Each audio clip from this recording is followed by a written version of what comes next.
First question. In his comments for sitting with Mu, Wu Men says, you must cut off the mind road completely. In mindfulness practice, if I understand it correctly, we welcome, allow, make space for all that arises. How do you personally balance or harmonize with these aspects of practice? And lastly, what are the last two stages of Mu according to John Gaynor? Okay, well, that was two questions. Sorry. Okay, great points. Look, the first thing is, I mean, this word mindfulness, it covers all kinds of things. There's not only one way of being aware of only one thing. It's I mean, in the great manual of mindfulness, the Satipatthana Sutta, there are four main so-called foundations of mindfulness. Each of them has multiple practices within it, and there's actually something like 65 different practices within that sutta. And one of them, actually, there's perhaps four, at least, no, maybe probably 6 or 7 or something on the breath, different ways of being mindful of breathing. So, let's not really, let's really be quite open-minded about what this word sati means. But if you want to cut off the mind road, which is a fancy way of saying what? I mean, is it simply saying, let's disengage from the thought stream and have it go quiet? Is that what it means? Cutting off the mind road? Or does it mean being so deeply in samadhi that, you don't go near the realm of thought? Does it mean being in, there's a form of conscious, what they call access consciousness. There's a form of, it's sort of like a gateway to samadhi, or for some it might be a form of samadhi that's used in jhana practice, where you're deeply engaged in breath, very, very intently in breath, sometimes with a sort of sense of a bright light shining at the same time. And you kind of can't, it's when you're really in it, you kind of can't get out of it. And thought will be very, very rare and brief. Maybe that's cutting off the mind road as well. It could mean a lot of different things, I suspect. But however you want, however you want to have the pull of thought be gone, and perhaps have thought not arising at all, it's surely, you're not going to manage that by blocking it or trying to block it. If there's any aversion to it, you're not going to turn it off. It's got to be some kind of practice of allowing. That's how things are released, not by being opposed.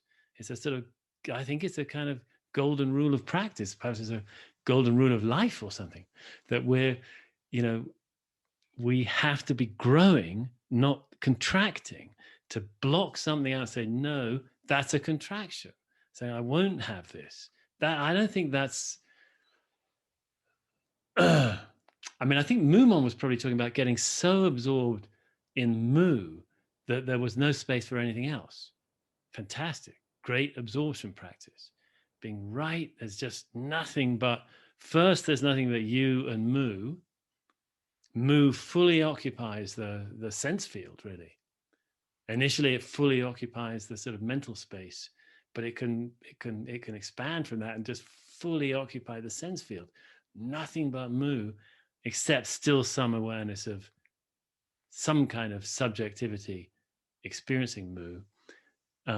But great, that's probably gonna keep the thought stream, the mind road, pretty blocked, really, sort of filled up, no room for it left.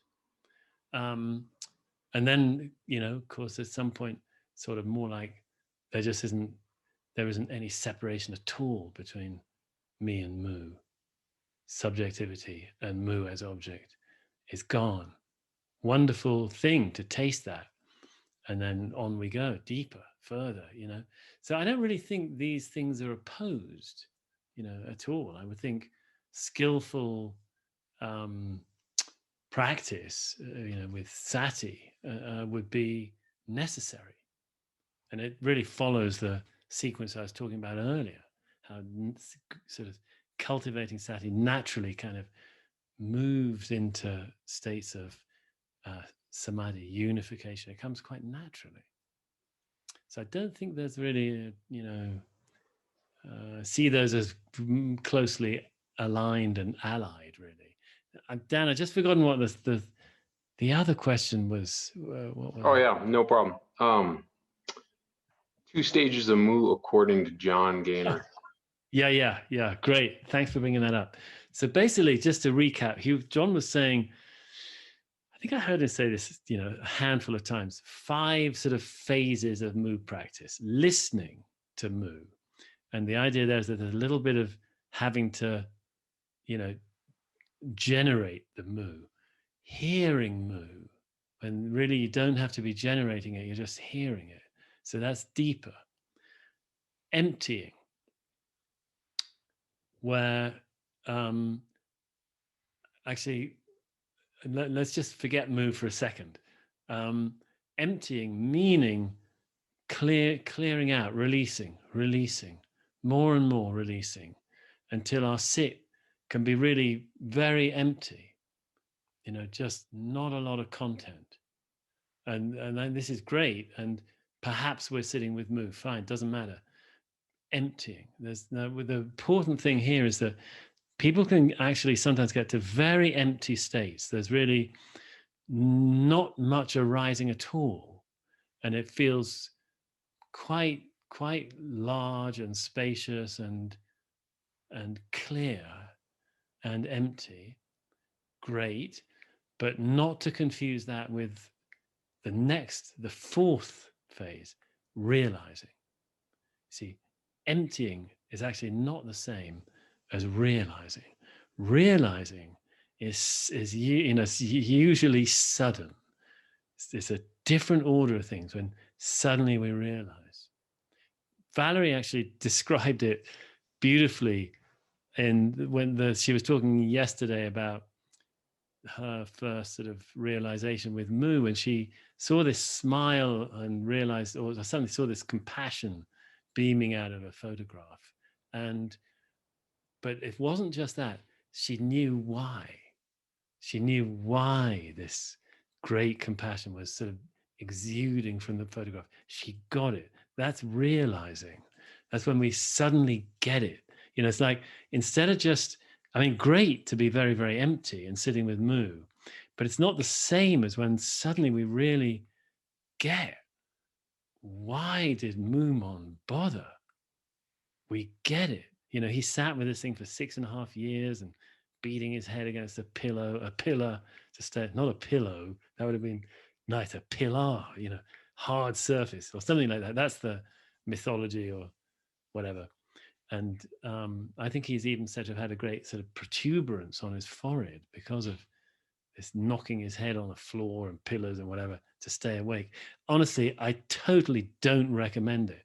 As somebody who's still in a sort of mild post-concussion situation, don't bang your head against anything if you can possibly help it. Certainly not for the sake of mu. It's actually not worth it. Well, basically, it's not necessary. You don't have to bang your head on anything to get this. Maybe it's worth it, but it's not necessary. And but the realizing, that's the liberation. That's the sudden, sort of amazing thing, and everything comes together. Oh, this is what I've been missing all my life. Oh, wow. There really is something to get. And it's sort of so simple and it's so obvious, but I just didn't get it. Now I do. And it's very, very healing and wonderful and all that. Beautiful, utterly beautiful. So that's realizing. And then, but that's not it, returning. Returning is the 5th, sort of coming back with the fruits of our realization. Now that I like this little scheme for various reasons, but one of them is that I think you could map it out on sitting with Mu over years. You could map it out probably on a single sit in some way, you could map it out on a retreat in some way, process of sort of settling in, settling down, and there's a little bit of we're at the oars, making practice happen. Then we don't need to do so much. It starts happening by itself. Then things get very quiet and clear and empty. And maybe if we're lucky, there's some moment of realization or some minor shift and something falling into place. And then we sort of come back and how do we live this now? So that arc is repeated on different scales. Probably you could map it onto an entire life of practice in some way as well. Okay, thanks very much. Okay, next question. This is how it's phrased. About Mu, listening, hearing, and the other three? Okay, well, I think we've just done that. I'm glad people are asking about that, though. Yeah. Giving me a chance also to correct my omissions. Thank you. Okay, why isn't Mu translated? Yeah, I mean, I've wondered that. I mean, would it matter if? I mean, it would probably the translation would be not, I suppose. I don't know really. I'm sorry, I don't really have a good answer, but I just trust it. I just go with it. I suppose the fact that Mu, I mean, for one thing, I suppose don't translate it. Don't know what it means. It won't help you. Knowing what it means will probably hinder you because you might get caught up in thinking about what it means, which is no use whatsoever, none at all. It's utterly fruitless. It's better that you don't know what it means. So if you do know what it means, you don't really. Assume you don't. So that's one argument for non-translation. What it really is, it can't be expressed in a word, let alone translated. So it's absolutely futile to be approaching it through meaning. Utterly futile. So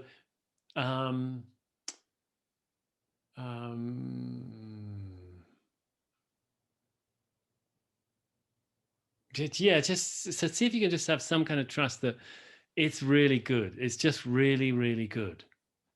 It's really, really good. And it's on a level where the goodness is on a level where you won't need to be wondering what it means or why it's translated or not translated or any of that. You'll be looking back. Why on earth did I ask that question? If we really find this intrinsic goodness of our life, of our existence, of all existence, which is what, in some sense, well, not in some, Mu absolutely is. It just is that. It is that. And if we find that, if we realize that, these questions don't matter at all. That's fine. There's no problem that they're occupying you a little bit. That's just fine. It's great. No problem. But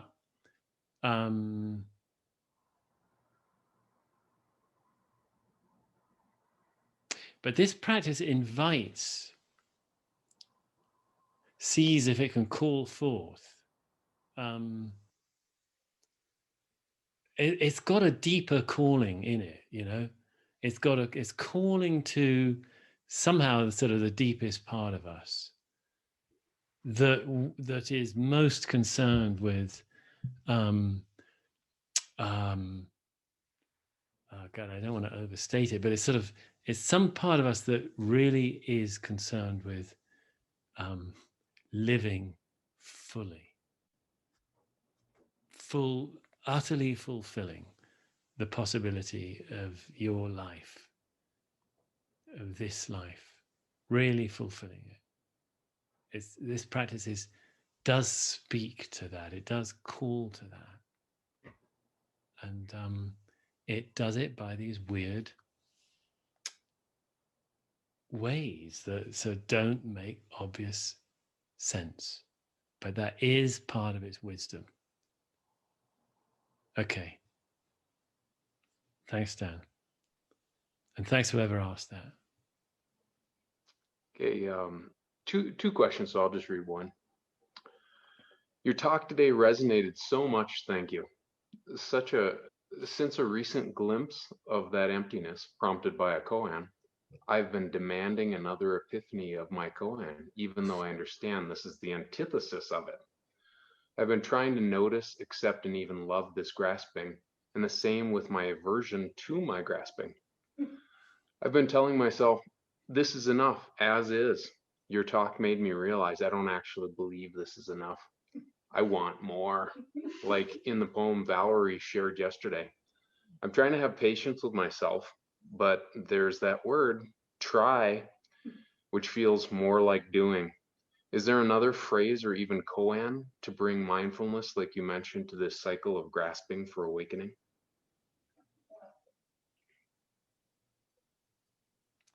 Well, I mean, first of all, that's great to hear. I wonder if have you met with me or Valerie? I wonder, let me hold on just a sec. I mean, because we have this, amazing way of working. No, I'm not seeing anything. We have a great way of working. If somebody's drawn to actually really getting deeper into this koan training, you could reach out to one of us and meet, and we find where you're at, and we explore what might happen next, and so on. Because you don't have to do this all alone. If you're curious about that, I suggest you give that a try. You could meet with each of us and see who you feel is a better fit, for you. And we'll see what's next. I mean, but you shouldn't chide yourself for quite naturally sort of wanting more. It's there's nothing really wrong with that. It's just that it doesn't work that way. I think you get this, that by wanting more we push it away. That's true. And also, how about gratitude that you had this glimpse? Where is it now? It happened. It wasn't something. I think it's also remember that these moments of seeing clearly aren't. They're not constructed experiences. They're experiences when there's less construction. That some part of our ordinary constructing of reality has had a gap blown in it. Therefore, we see something deeper that's always here.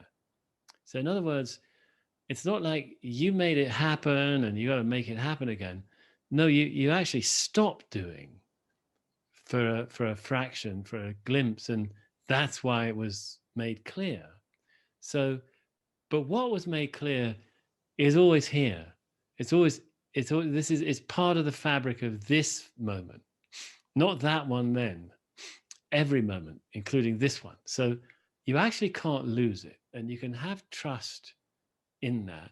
So, well, you might even think, well, if I can't lose it, all the more I want to see it. I hate not seeing it because Henry's telling me it's here now, and I still can't see it. So that's even more annoying, or something. I really want to see it clear, but it just doesn't work like that. Think of it more as really the frame of conditioning is much the best, really, that we're just conditioned so that we keep sort of latching onto a certain version of reality and just being sort of plugged right into it. So it's really hard to disengage from that at all. And congratulations that you did. And again, you didn't do it really by disengaging. It was more by letting go somehow. Some piece, some whatever, some part of it just broke away, and then you see. But you didn't make it happen. It just actually, you were probably, whether you were practicing or not, even if you were practicing, you still didn't make it happen. You just were doing the practice, and it happens, by itself. So yeah, I would say just gratitude.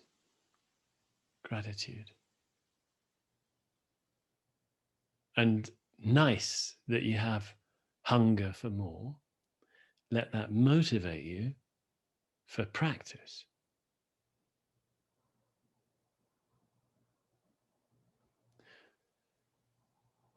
Okay. Yeah, thanks. Okay, the second part of that question. To follow up with my body eyes open question from the other day, I've been doing eyes open and I can see where it can go. At one point, the wall got wavy, almost an extension of my breathing. Is this part of Samadhi? I can only assume I'm not going crazy. Yeah, you're not going crazy. It is part of Samadhi. It's good practice. These sometimes we'll get various, slightly unusual effects, and one of them is undulatory. Another can be vibratory. Another can be pixelation. Different things, and they are, in fact, yes, signs of Samadhi. I mean, Samadhi is I was saying how there's a sort of a sense of wholeness. Well, that can sometimes start, getting to the outer reaches where we really do lose the boundary between inner and outer. So it could be that, the wall is participating in this breathing. That is actually possible. And kind of still be within the range of Samadhi. But it doesn't really matter. I mean, enjoy, really. You're sounds like you're sort of, you're letting go quite a bit and discovering more of this sort of the fluidity of boundaries, of apparent boundaries between self and world. They can get blurry, they can get misty, they can flow in and flow out, and it can get sort of indistinct, the boundary, and sometimes it's clearly gone, and what my body is not what I'd thought. And it sounds like you're in a fruitful territory, but don't get attached to anything. Just stay with what's going on and not doing. Remember that. Whatever's going on, be with it and don't do anything else. Okay. Thanks, Dan. Okay. Big gratitude for illuminating morning talk. Clearly positioned where mindfulness, samadhi, and jhana are on the path map. And the phrase, see how little you can do, rang a very clear bell. So helpful. And Valerie recommending radical acceptance came at the end of a long string of people recommending. Finally, downloaded last night on Audible some very welcome clarifications from someone who's been on the path with the enriched point of a view of a therapist. Thank you. So maybe not a question, statement. Okay, great. Thanks for sharing all that. You gave a talk recently about Haikujos, Fox, and how the law of cause and effect cannot be obscured. This makes me think that evolution is the same as the law of cause and effect. Does Zen say anything about evolution? Yeah, that's a great point. I thanks for bringing that up. Gosh, I don't really know.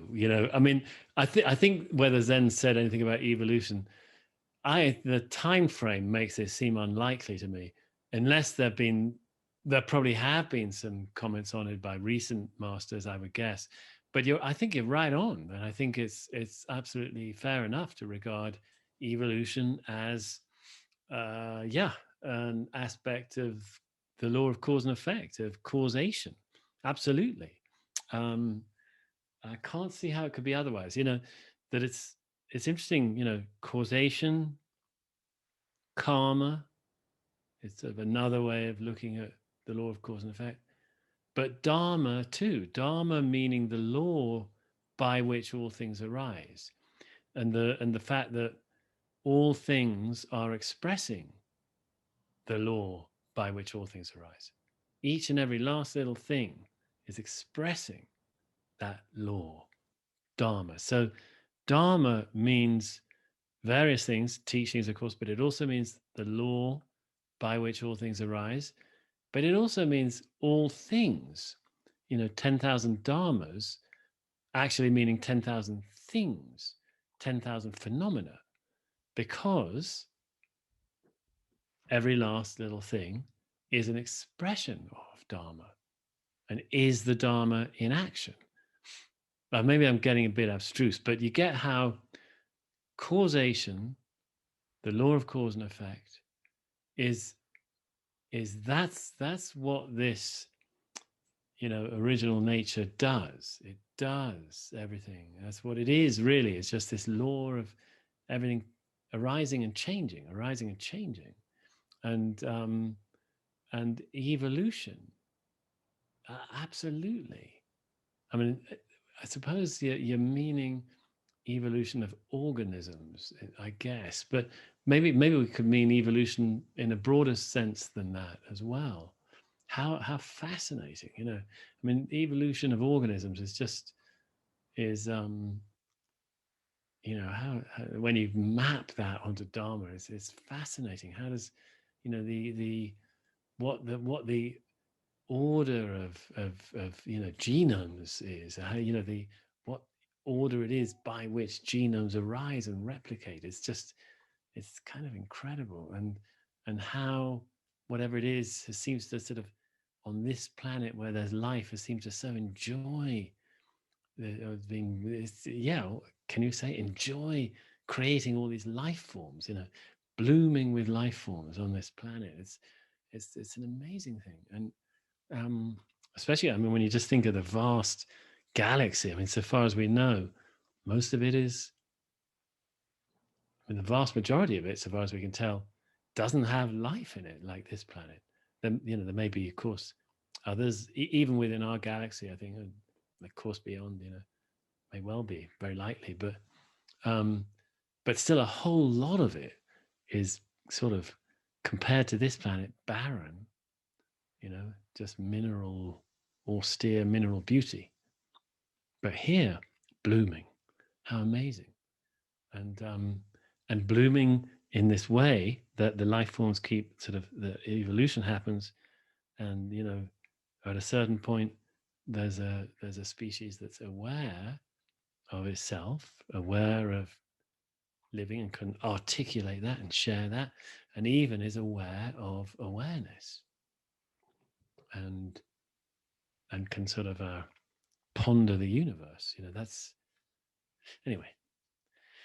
Yeah, very nice comment, question. Thank you. Oh yeah, does Zen say about it? No, I mean, I think you could read that into some of the, I don't know, so you probably could read it into some of the things, the wilder things that Dogen said, for example, the wild freedom and creativity and bound, untrammeled, unlimitable nature of the Dharma and its creativity, unlimitable, would sort of somehow match with evolution. Yeah. Okay, thanks, Dan. Okay, trying to distinguish between interests as vital parts of life versus interests as avoidance of subtle anxieties and antipathies. This is motivated by being interested in the path of awakening, but not seeing how I can open up more time to meditate, with the job, getting a little exercise, relationships, interests all competing for limited time. And it seems like the interests are the most flexible thing. Okay, I'm just trying to tune in a little bit. It seems like meaning that the I mean, I got it up to the last sentence. I think it was saying that I've got a number of interests. One of them is awakening. How do I manage job, friends, family, whatever, and path to awakening? How do I, I'm interested in all of them.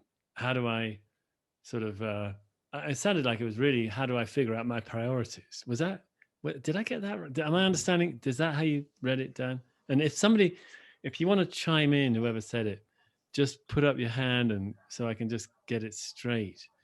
If I'm off track. Yeah, I mean, that seems like the most probable interpretation, but unless they raise their hand. Yeah, and then that last sentence about interest being flexible, meaning that what I find most interesting can shift. Is that, it's like flexible in the sense that sometimes I'm most interested in X and other times I'm most interested in Y and other times Z. Is that what it meant? Well, I read it as most flexible, meaning those are the things that could go. Well, as opposed to, Practice. oh, I'm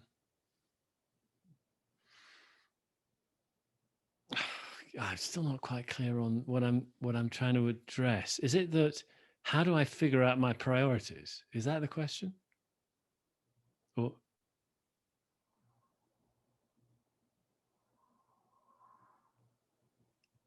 I don't see. Oh, okay, here we go. okay. Okay, hey, thanks. So it is like, so I have a lot of interests, but perhaps some of them are less important and are more in the nature of addictions and would be easier to prune off if I could see that clearly. So how do I distinguish what's vital and what's less vital? okay, gotcha, Ken. Thanks very much for clearing that up. It's about discernment. How do I discern of the various things sort of competing for my time and attention?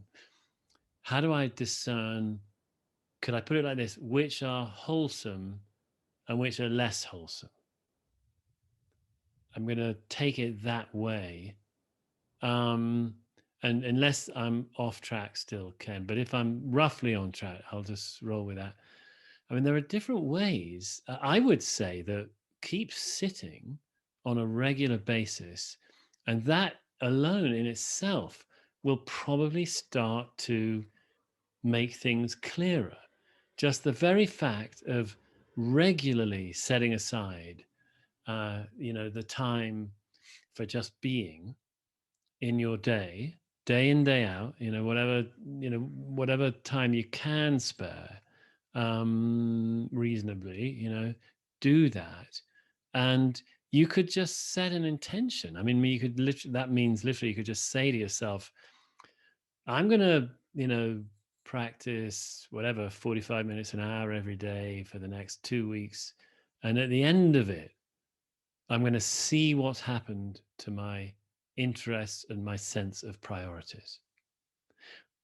That would be one possibility. You could also actually just, I'm going to shelve the question until the end of this retreat. And at the end of this retreat, I'm allowed to revisit it and see what is clearer. So in other words, you could try to sort of figure it out directly, but you could also just sort of let it go and do your practice and see how it shakes out. Because practice itself can reorganize our priorities without in a healthier way, without our really having to do much except do the practice. So that's one point.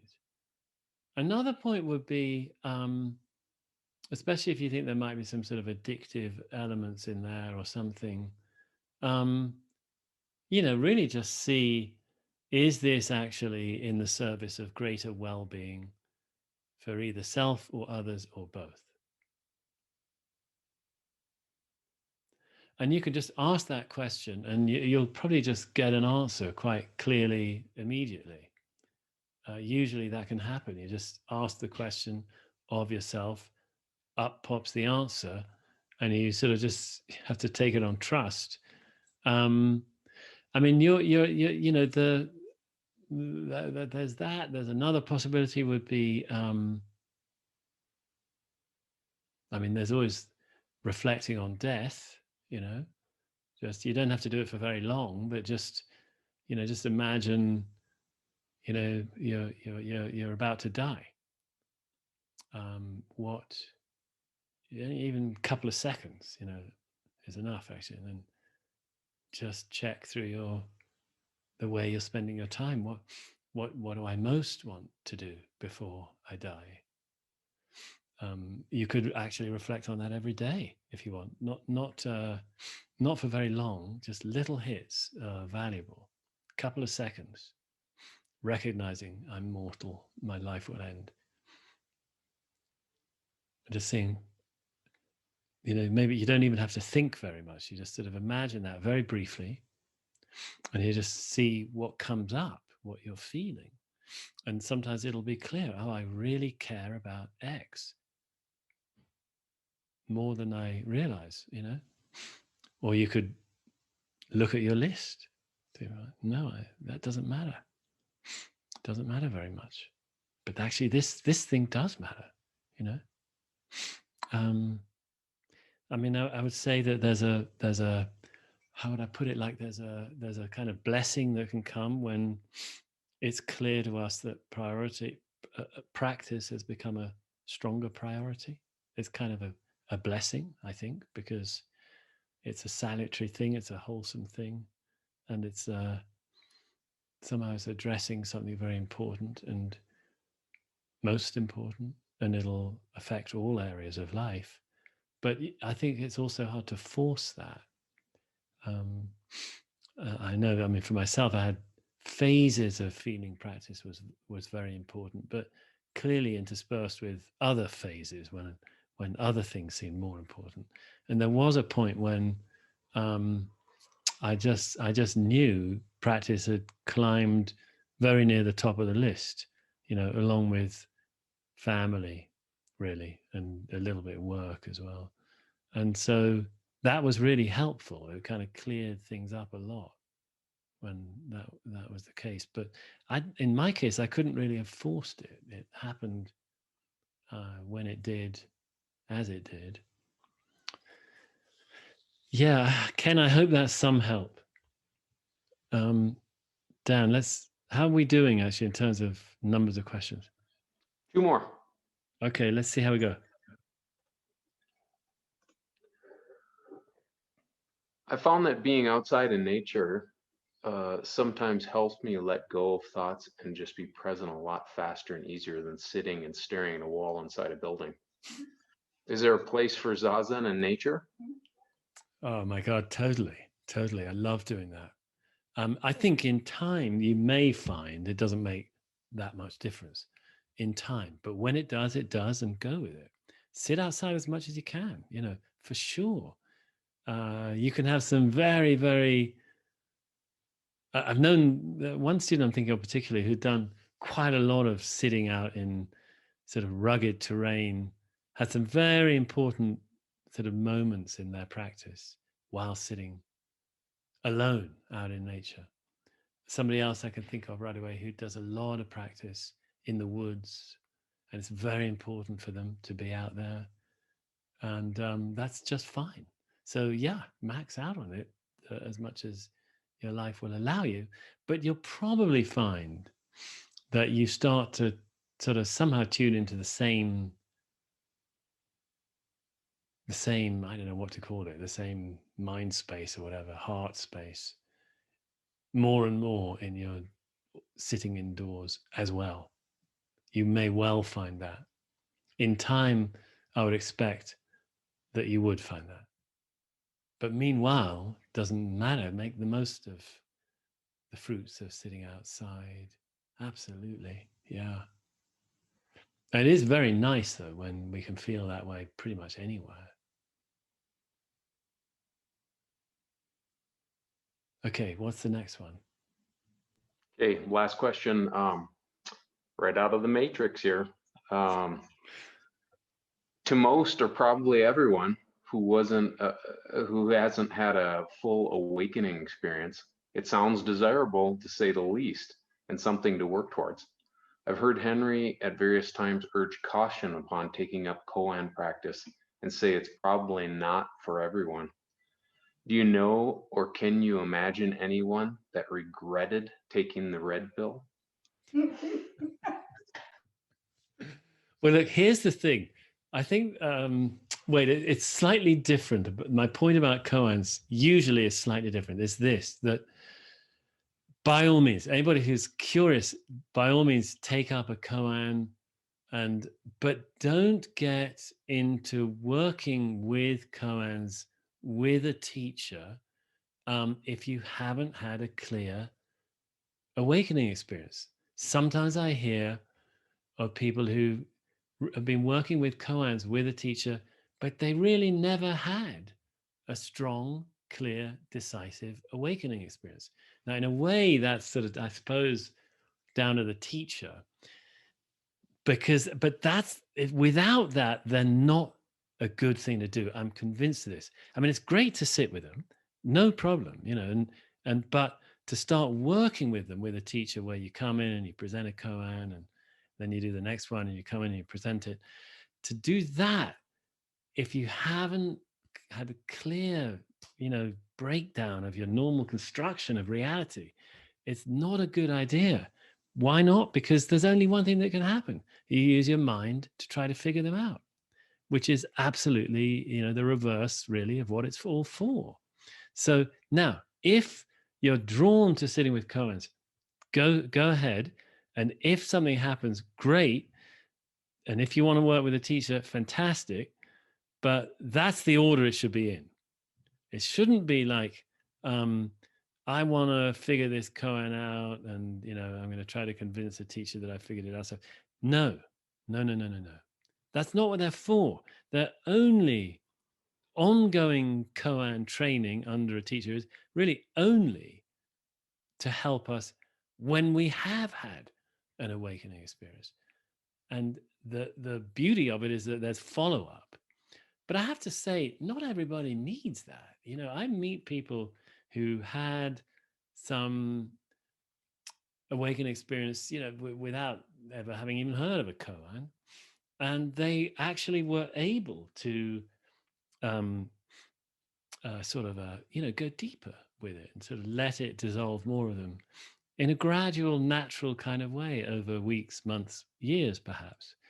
But occasionally that process gets sort of blocked and they don't know what to do. And often it's at a time like that somebody might reach out to someone like me. But the fact is, they could, koans are only one of 84,000 Dharma doors. So they don't have some exclusive, they have their own special, helpful way of working with us, of perhaps bringing certain kinds of people with certain kinds of temperament to awakening more readily than if we never came across them. Perhaps some of us, true, but there's many other ways. And so the main thing that I'm sort of cautioning against is not letting koan work be other than post-awakening. And when I say koan work, I don't mean sitting with an initial breakthrough koan. And by the way, you might sit with a number of those, but most of us drill into one, and usually it's mu, but it could be another. But it's okay to try others as well. But if you're really going to get serious about the training with a teacher, you probably start drilling into one, and after something's happened, then you'd start working with other ones in a structured way with a teacher. Does that make sense? So in other words, fine, if you want is it the red pill or the blue pill? I can never remember. But if you want the red pill, by all means. But if you're drawn to that, by all means. But if you're working with a teacher, just follow their lead. And if you're not, and something happens, if you want, you can reach out to a teacher and have follow-up, you know. Hope that's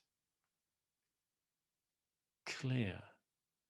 So what was I cautioning against was not koans in general, but that way of working with koans is not based on having tasted this original nature. Okay, clear? Yeah, I hope. Okay, let's pause here. Thank you very much. Fantastic questions. Thank you very, very much, everyone.